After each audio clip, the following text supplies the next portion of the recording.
Philippine lawmakers today refused to issue a new operating license for the country's broadcasting ABS-CBN. The lower house committee voted 70 to 11 to reject ABS-CBN's application for another 25-year franchise after it was closed off the air in May over a stalled renewal of its previous license. House Deputy Speaker and Sagip Party List Representative Rodante Marcoleta said this. Is there any objection? Hearing none, motion is approved. Mr. Chair, Defensor. for purposes of transparency, I move that we authorize the chairman of the Committee on Legislative Franchises to release the TWG report and the adopted committee resolution to the public and other committees of the House. I so move, Mr. Chair.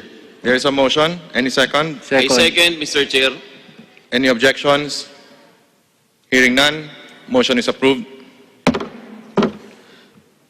Mr. Chair, mukha pong tapos na ang usapin ngayong araw na ito. Mr. Chair, I move to adjourn. Mr. Chair, 85 members ang present, 44 po pala yung majority na kailangan. So, ang nag-yes, 70. Ang nag-no, 11. Dalawang ang nag-inhibit, isang nag-abstain. Resolution to deny ABS-CBN's franchise application is hereby adopted. Pursuant to Section 49 of the Rules of the House of Representatives, all House bills and House resolutions relative to the grant or renewal of the franchise application of ABS-CBN Corporation are hereby laid on the table. I think they were unable to unload the burden of proving to us that they are deserving to be granted anew with this special privilege. There are too many to be ignored. Talagang maski kami, malungkot kami. Sino naman ang hindi malulungkot na mawalan ng trabaho yung ating mga manggagawa? Pero sa puso nila, makikita rin nila siguro na at mauunawaan nila kung bakit ganun ang naging pasya namin. Alam mo, hindi ako nagpasya sa sarili ko eh.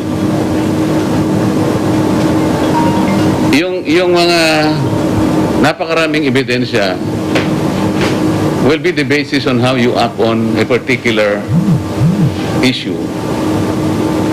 In my case, mapansin niyo siguro na siguro trabaho ko talaga yun and it's my training. It's all their documents. Wala akong sariling documents. Probably they did not know that I'm going to read them one by one. Napakahirap, kasi hindi malinaw yung mga documents. Tons of documents. And sometimes I would sleep at 2 p.m. or 2 a.m. in the morning. Kasi kailangan kong... I cannot speak and I cannot stand there na hindi ko hinima ito. Well, pwede pa sigurong mag-file ng motion of consideration ng ABS-CBN. Pag nangyari yan, pag-uusapan muli sa committee. Pero kanina, tinanong ko kung the committee report ay idadali pa sa plenary. Hindi na. I mean, that's it. Because 70 members of the committee already have spoken. So, ganun yun. I would think na the authors of the bills na final, they should file again to ask Congress to grant a new franchise to ABS-CBN. Not renew. Tapos na yun, wala na yun. To grant a new franchise. So, kailan po pwedeng mag-file ng new franchise? I do not know the rules of the House. No? So, palagay ko, as soon as possible, they can. The congressmen can always file. Well, the same setup, the same organization, it was rejected. So 70 against 11. the chairman of the Committee on Legislative Franchises to release the TWG report. Representative Mike Defensor earlier said that because this was a, quote, historic moment for the House of Representatives and the Filipino nation, the members of the committee who voted yes, adopting the committee resolution should be named as co-authors. The motion was approved without any objections. Alvarado then moved to adopt the other findings and recommendations Table, contained in the Mr. Chair. TWG report as discussed in the previous hearings on the ABS-CBN franchise renewal. The motion was then approved since there were no objections. The last hearing discussing issues against ABS-CBN Maraming happened salamat, on Monday, Mr. July Chair. 6, Ibig sabihin po, which ended almost itong, midnight as lawmakers discussed the alleged usapin biased patungkol reporting sa of the media pag-renew giant, ng, the last of issues raised against the ng network. ABS-CBN The other issues raised in the past ay hearings were hindi on the lang po dual isinantabi. citizenship Ito po and ay alleged dual tinapos na allegiance may of its paro chairman dito. emeritus Eugenio Gabi Lopez III. Lopez is a dual citizen, both a natural-born Filipino and an American citizen.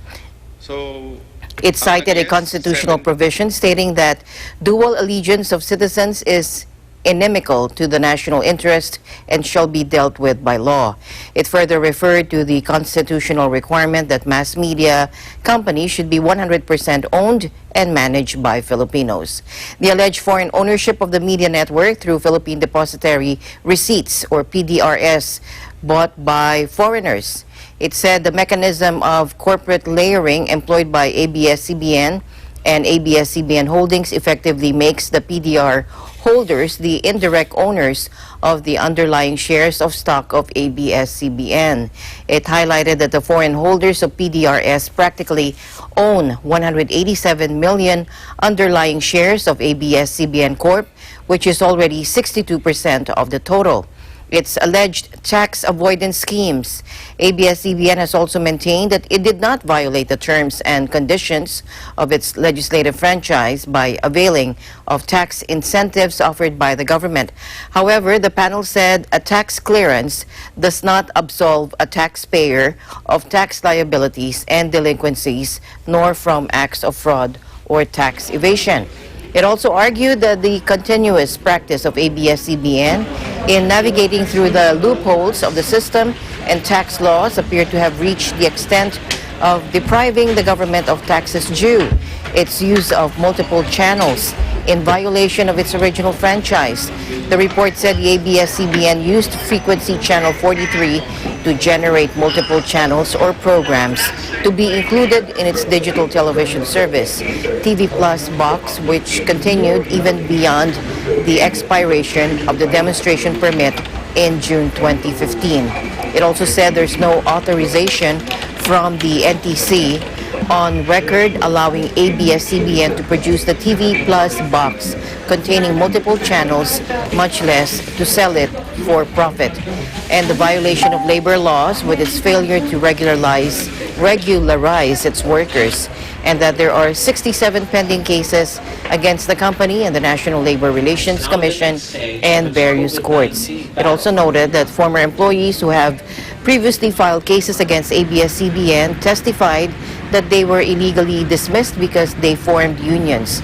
And these former employees also declared that they were made to sign employment contracts containing a waiver of the right to regularization. Hundreds of ABS-CBN employees, including some of its biggest stars, protested outside Congress today in a last-ditch effort to convince lawmakers to vote in their favor. ABS-CBN said previously that about 11,000 jobs could be lost due to the shutdown. Presidential spokesperson Harry Roque meanwhile said the committee's decision was the sole prerogative of Congress.